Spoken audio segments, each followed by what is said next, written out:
Hey guys, welcome back to our YouTube channel unique classes. तो आज जो है आप सभी के लिए कल तो साइंस की क्लास आई थी, यानी कि स्टेम वालों के लिए। और वो जो स्टेम वालों के लिए जो क्लास आई थी वो AFPS वाले स्टूडेंट्स भी देख सकते हैं, क्योंकि उनके में भी मतलब साइंस और ह्यूमैनिटीज़ दोनों पूछी जाती है AFPS में। तो देखो, आज जो क्लास है वो ह्यूमैनिटीज़ और AFPS दोनों के लिए है। तो फटाफट से आप सभी से यही रिक्वेस्ट है कि आप सभी अगर इसी तरीके से जो है फ्री में जो MCQs की प्रैक्टिस करना चाहते हैं, जैसे मॉडल पेपर में आते हैं, बिल्कुल उसी तरीके के जो MCQs है उस तरीके की प्रैक्टिस करना चाहते हैं, तो आप सभी हमारे चैनल को कर सकते हैं सब्सक्राइब, और इसी के साथ जो बेल आइकन भी प्रेस करना, ताकि जो है आपको वीडियोज़ की नोटिफिकेशन मिलती रहे। और साथ ही साथ लाइक, शेयर एंड सब्सक्राइब तो करना भूलना ही नहीं है। ठीक है, इस वीडियो को फटाफट आपको लाइक कर देना है। अब चलिए हम देखते हैं, हम अपने जो क्वेश्चन है वो कवर करेंगे। तो सबसे पहले एक जो डाउट मेरे पास आ रहा था वो ये आ रहा था कि मैम जो ये पूछा जा रहा था मुझसे कि जो NCERT है वो क्या पूरी की पूरी कवर करनी है, चाहे वो स्टेम वाले स्टूडेंट हो चाहे ह्यूमैनिटीज़ वाले हो। मैं बता दूं आप सभी को, जो डोमेन में जो भी आपका जो सिलेबस दे रखा है, जो ब्लूप्रिंट आया है इसका, उसी के अकॉर्डिंग आपको जो अपनी प्रेपरेशन करनी है। तो ये बात समझनी है, ठीक है। उसमें जो जो टॉपिक दे रखे हैं, अगर वो आपकी पूरी बुक से कवर हो रहे हैं तो वो पूरी बुक करनी पड़ेगी। अगर कुछ चैप्टर से कवर हो रहे हैं तो कुछ चैप्टर्स आपको करने पड़ेंगे, ठीक है। चलिए बढ़ते हैं आगे। और जैसे कि आप सभी को पता है, हमने जो है अपनी पेड क्लासेस स्टार्ट कर रखी, ह्यूमैनिटीज़ के लिए भी और स्टेम के लिए भी। 600 रुपीज़ पे करके आप जो है मैक्सिमम 3 डोमेन की क्लासेस ले सकते हैं, जिसमें आपको सारी चीज़ें प्रोवाइड होंगी। वो हम पहले डिटेल में डिस्कस कर चुके हैं। और कोई भी दिक्कत हो उससे रिलेटेड आप मुझे जो यूनिक क्लासेस जो इंस्टाग्राम ID है उस पर मुझे DM कर सकते हैं। और अगर वैसे भी दिक्कत हो ना कोई, तभी भी आप कर सकते हो फ्रीली। अब देखो, फर्स्ट क्वेश्चन है, जेम्स मिल ने भारतीय इतिहास को किन 3 कालों में विभाजित किया था। तो सबसे पहली बात तो हमें इस क्वेश्चन से ये पता चल रहा है कि जो जेम्स मिल हैं हमारे, उन्होंने क्या किया था, उन्होंने हमारी इंडियन जो हिस्ट्री है उसको जो है 3 पार्ट्स में जो है डिवाइड किया था, ठीक है। ये चीज़ हमें यहाँ से क्लियर हो रही है। तो हमें क्वेश्चन में से भी आंसर देखना है और हमें याद रखना है। अब आप सभी ये कहेंगे कि मैम ये वाला जो है ये तो हमारी ह्यूमैनिटीज़ के टॉपिक में कहाँ पर है। तो देखो, सबसे लास्ट में जो है ह्यूमैनिटीज़ का जो डोमेन का जो सिलेबस आप ओपन करेंगे तो उसमें 1857 से लेकर उसमें लिख रखा है उन्होंने 1947 तक का जितना भी आपका, वो सारे के सारे हिस्ट्री हमें कवर करनी है। और उसमें आपकी हिस्ट्री के स्टार्टिंग के चैप्टर्स कुछ जो है वो आ रहे हैं, तो उसमें से ये क्वेश्चन बना हुआ है। अब ये चीज़ तो कवर हो गई जेम्स मिल को लेकर। अब इन्होंने जो 3 पार्ट्स में जो है डिवाइड की थी इंडियन हिस्ट्री को, वो कौन कौन से थे, वो थे हिंदू, मुस्लिम और ब्रिटिश। तो यहाँ पर हमारा ऑप्शन नंबर जो A है वो करेक्ट हो जाएगा। और आप सभी से भी यही रिक्वेस्ट है कि आप सभी वीडियो को पॉज करेंगे और आंसर जो है कमेंट बॉक्स में मुझे कमेंट करेंगे, क्योंकि आप सभी भी अपने आप को चेक कर सकते हो और मुझे पता चलेगा कि मेरे जो स्टूडेंट्स हैं कितने ज़्यादा एक्टिव हैं, है ना। और इस क्लास को शेयर भी करना है, ताकि मेरा मन ना टूटे कि मैं आगे से क्लास ना बनाऊँ, ऐसा ना हो, ठीक है। अब चलो नेक्स्ट क्वेश्चन है। नेक्स्ट क्वेश्चन हमारे सामने है। अभी तो ये शुरुआत में हम थोड़े इजी क्वेश्चन ले रहे हैं, आगे हम थोड़े डिफिकल्ट क्वेश्चन भी लेंगे, ठीक है। अब देखो यहाँ पर है, कंपनी सरकार ने, यानी कंपनी सरकार कौन थी, जो ब्रिटिश जो गवर्नमेंट थी उसके बारे में बात हो रही है यहाँ पर, ने भारत में स्थायी बंदोबस्त जो है, यानी कि परमानेंट जो सेटलमेंट जो एक्ट है वो कब पारित किया था, कब लागू किया था। सबसे पहली बात समझने की ये है कि परमानेंट जो सेटलमेंट जो आपका एक्ट है वो क्या था। तो इसमें आपको पता होना चाहिए, जो स्थायी बंदोबस्त यानी कि परमानेंट कर दिया गया। अब कंपनी ने यहाँ पर क्या किया था कि ब्रिटिश जो कंपनी है वो और जो बंगाल के जो जमींदार वगैरह थे ना, वो उन दोनों के बीच में कॉन्ट्रैक्ट हुआ था कि वो क्या करेंगे, डायरेक्ट जो जमींदार है बीच में बिचौलिया बनेगा एक तरीके से जमींदार, और वो क्या करेगा, किसानों से जो टैक्स है वो इकट्ठा करेगा और उसको किसको देगा, कंपनी को देगा, है ना। इस तरीके से किया था और ये परमानेंट जो है फिक्स कर दिया था कि इतना ही जो टैक्स है वो लिया जाएगा अगले इतने सालों के लिए, कुछ इस तरीके से किया था।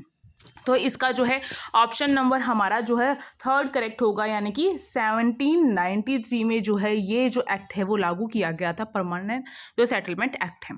तो ये चीज़ आपको ध्यान रखनी है। तो यहाँ पर हम कंसेप्ट भी समझेंगे और हम एक एक वर्ड का मीनिंग लेते हुए आगे चलेंगे। थोड़ा डिस्टर्बेंस हो रहा है, मैं 2 मिनट वीडियो पॉज करती हूँ। चलिए नेक्स्ट वाले क्वेश्चन पे चलते हैं और फटाफट से उसको भी देख लेते हैं। अब देखो, अगर अभी तक किसी ने लाइक नहीं किया ना तो वो बहुत गलत बात है, आपको लाइक करना पड़ेगा। क्यों? क्योंकि मैं आप सभी के लिए मेहनत कर रही हूँ, आप सभी के लिए फ्री में क्लासेस ला रहे हैं, है ना। बहुत बड़ी बात होती है कि हम डबल मेहनत कर रहे हैं, पेड क्लासेस में भी करवा रहे हैं और आप सभी के लिए फ्री में भी करवा रहे हैं। अब फटाफट आप सभी का सोचकर मैंने किया, अब आप सभी को भी जो है इस वीडियो को लाइक करना है। अब देखो यहाँ पर है हम सभी के सामने क्वेश्चन, छोटा नागपुर जो है, छोटा नागपुर झारखंड में बाहरी लोगों को क्या कहा जाता है? ठीक है, तो जो आउटसाइडर्स है छोटा नागपुर झारखंड के अंदर, उनको क्या कहा जाता है? ये छोटे छोटे क्वेश्चन ही आपसे पूछे जा रहे हैं, जो आपको लग रहे हैं ना काफ़ी ईजी क्वेश्चन है। और कोई बच्चा मुझे ये नहीं बोलेगा मैम ये तो चुटकियों वाले क्वेश्चन है ना।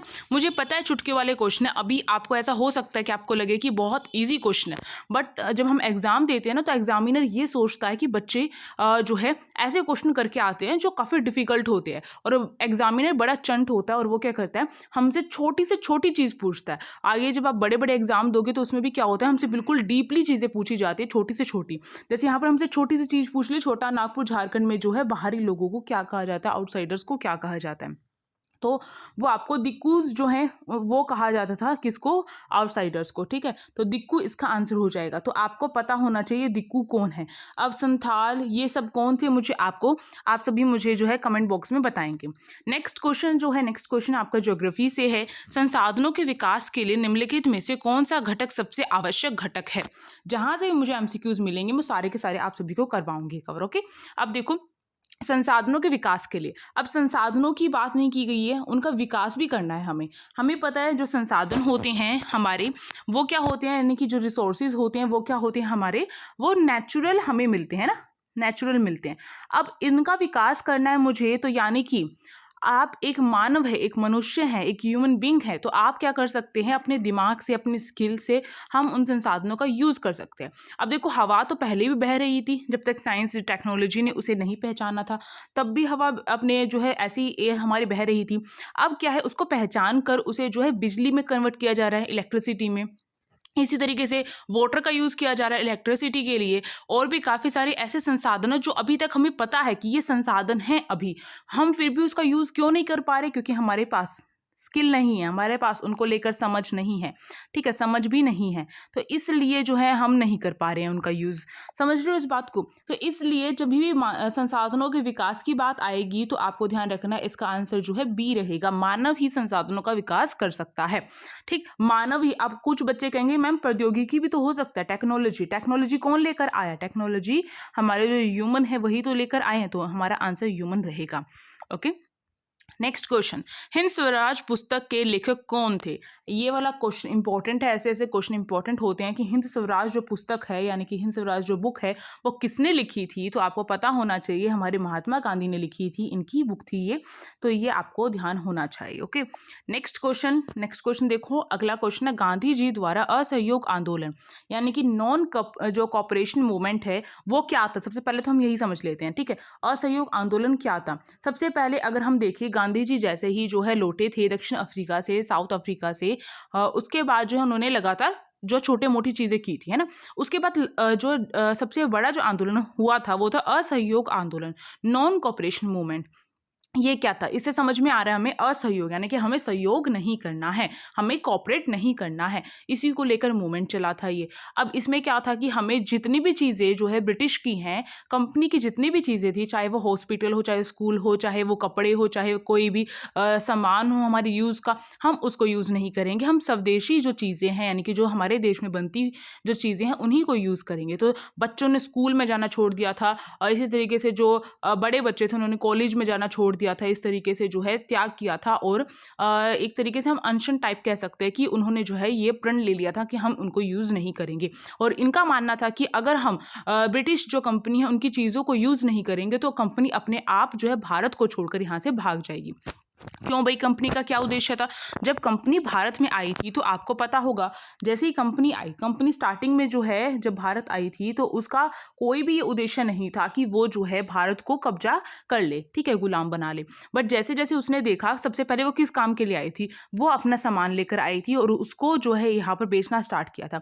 अब दिखा कि यहाँ पर जो है कच्चा माल, यानी कि जो रॉ मटेरियल है वो काफ़ी ज़्यादा सस्ता है और उसको यूज़ करके हम सामान बना सकते हैं। तो कंपनी यहाँ से वहाँ रॉ मटेरियल लेकर जाने लग गई। और इसके बाद क्या हुआ था, कंपनी का लालच बढ़ता चला गया, उसको दिखाई दिया कि यहाँ पे बहुत ज़्यादा फूट पड़ी हुई है लोगों के बीच में, और उसका फ़ायदा उठा के उनके मन में जो है इस तरीके से आ गया।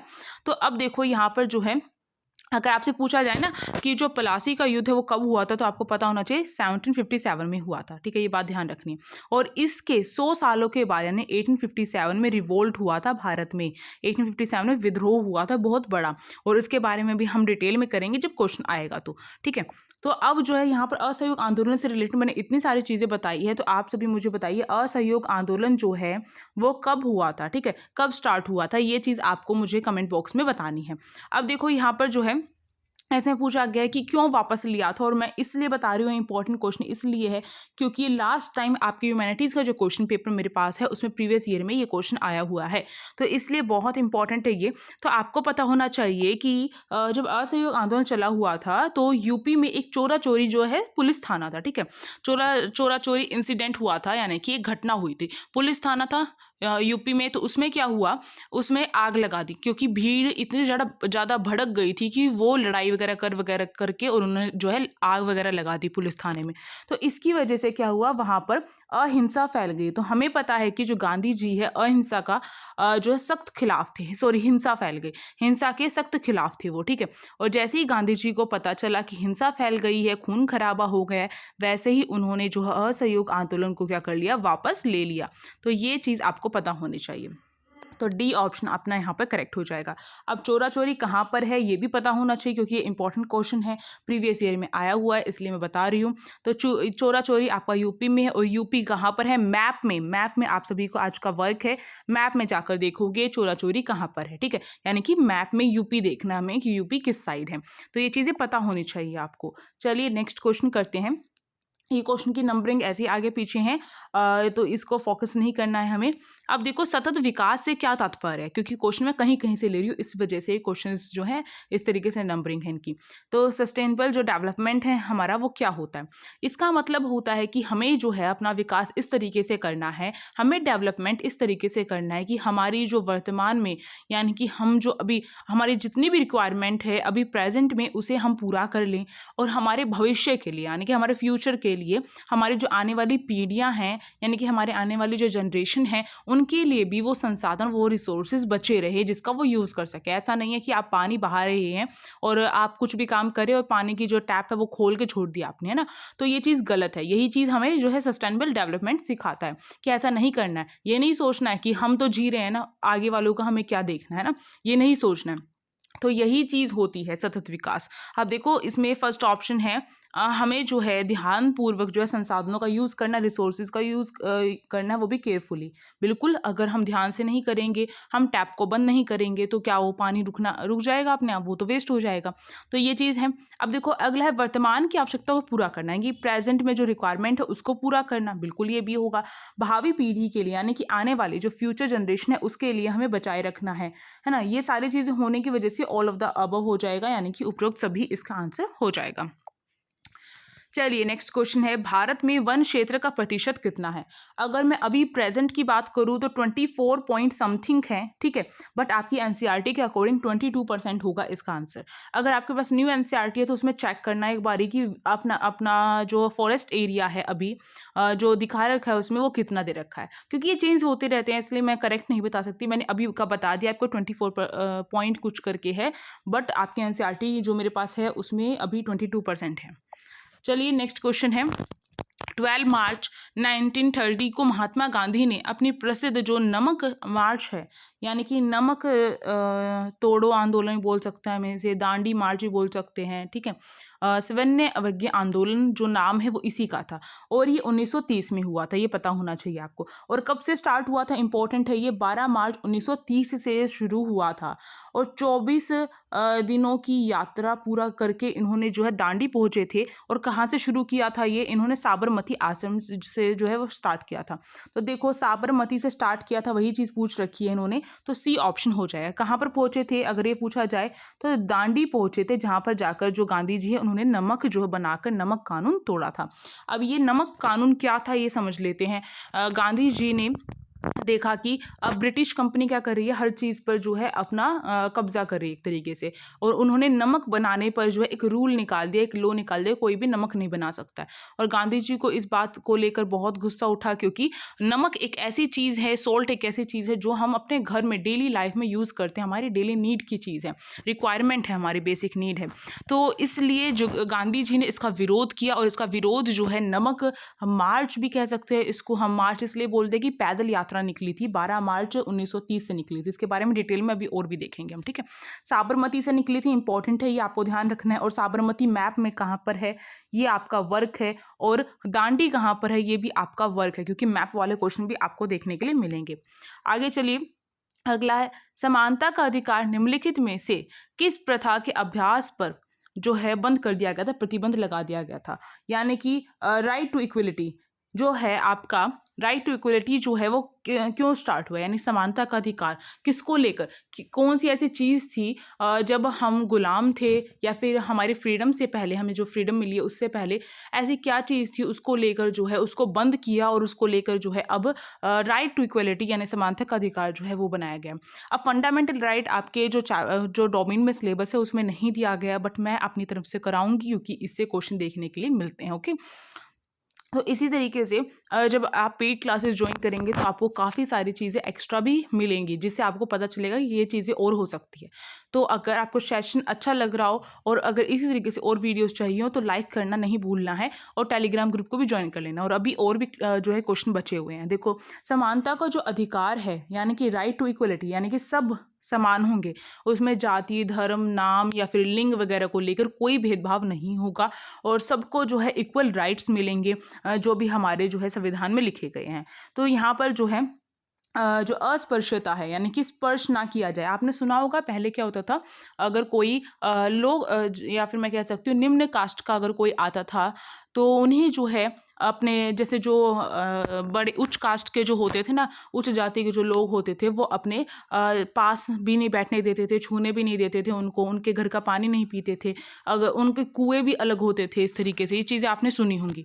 तो जो अस्पृश्यता है, अनटचेबिलिटी जो है, उसी को बंद किया गया है, और उसी को लेकर जो है ये राइट टू इक्वलिटी जो है आपका वो किया गया है। तो ये जो है कैसे भी घुमा फिरा कर पैराग्राफ के क्वेश्चन में पूछा जा सकता है, किसी भी तरीके से पूछा जा सकता है। इंपॉर्टेंट है आपके राइट टू इक्वलिटी हो गए, जितने भी आपके फंडामेंटल राइट्स हैं। अब चलिए, अगला है आपका संसदीय शासन प्रणाली में राज्य के मुखिया को कहा जाता है। तो राज्य का जो मुखिया होता है, देश का मुखिया हमारा राष्ट्रपति होता है, आपको पता होगा, प्रेसिडेंट जो हमारे देश का मुखिया होता है, और राज्य का जब पूछा जाए तो राज्यपाल होता है, यानी कि गवर्नर होता है अपना, ठीक है। तो ये अपना जो है ऑप्शन नंबर डी यहाँ पर करेक्ट हो जाएगा। नेक्स्ट क्वेश्चन है, कानून व्यक्तियों के बीच उनके आधार पर भेदभाव नहीं कर सकता।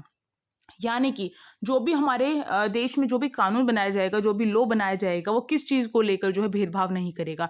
तो जब हम राइट टू इक्वलिटी पढ़ते हैं, तो उसमें ऐसी 5 चीज़ें बताई गई हैं जिनको लेकर कोई भेदभाव नहीं होगा।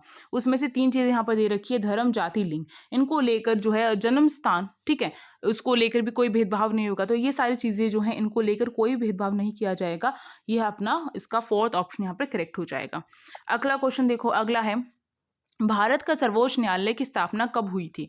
तो भारत का जो सर्वोच्च न्यायालय है या फिर सुप्रीम कोर्ट है, उसकी जो स्थापना है 26 जनवरी 1950 को हुई थी। तो ऑप्शन नंबर जो बी है यहाँ पे वो करेक्ट हो जाएगा। अगला क्वेश्चन है, किस भारतीय जन आंदोलन की शुरुआत महात्मा गांधी के प्रसिद्ध दांडी यात्रा से हुई। तो प्रसिद्ध जो दांडी यात्रा मैंने अभी आपको बताया था, दांडी जो मार्च है वो आपका सविनय अवज्ञा आंदोलन यानी कि सिविल डिसोबीडियंस मूवमेंट जो है, इसी के तहत, इसी का नाम जो है यही था, और ये 1930 में शुरू हुआ था, ठीक है। अब चलो आगे चलते हैं और इसके बारे में थोड़ी सी और डिटेल में बातें कर लेते हैं। इसको सोल्ट मार्च भी बोला जाता है, दांडी मार्च भी बोला जाता है। कब से स्टार्ट हुआ था, 12 मार्च 1930 से स्टार्ट हुआ था, और ये 24 दिनों में कहाँ पर पहुँचे थे, ये पहुँचे थे दांडी, ठीक है, इसलिए इसको दांडी मार्च बोला जाता है। और इन्होंने 240 मील का रास्ता तय किया था, पैदल यात्रा थी ये। अब देखो, ये यहाँ से तो स्टार्ट हुआ था, और किस डेट को जाकर पहुंचे थे, 6 अप्रैल 1930। ये इंपॉर्टेंट डेट है, ये डेट आपसे पूछी जा सकती है, ओके। तो इस तरीके से बता रखा है।